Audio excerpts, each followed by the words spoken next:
bikurangiriye wa muginga we. Ye mutwe w'uruhara urakatsindwa n'ururara.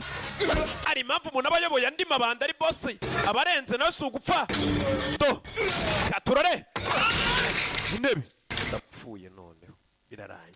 Ikigoryi we asi uri kunyirigita ndapfuye. Kristo tabara umugaragu wawe Gajini ndapfuye.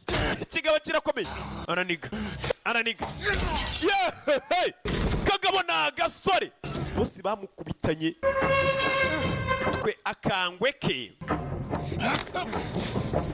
bamukubitanye cyangwa mutwe kuzuru ndapfuye.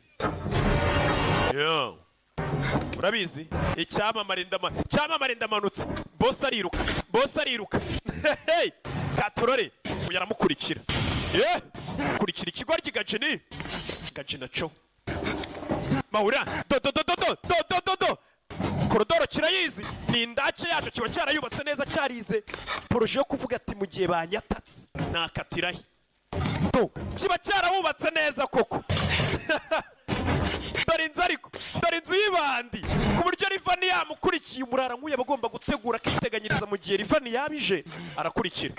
Umukobwa nawe ari hano nyamugiye iyo bigiye nk'ubu yarashya yaruriki bakarasiye aha. Do uyisi wa mukire w'inahara amahamwe se. Do mahanagiriye mu mugaragu wawe mbonye ndokotsi urwa none rwose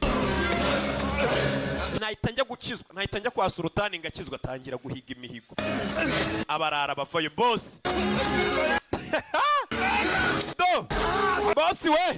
boss yarakubiswe abarara baza gutabara abonye ikiza cyo kugira abapampe.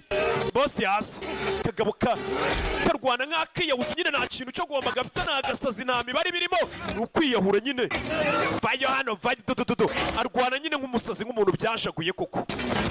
Do kurikira boss rimwe abapampe hasi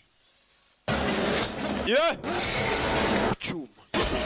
Hey musore biba byashaguye nyine umutima wose uri mu kazi kamwe nta bwoba ntaki. Gajinari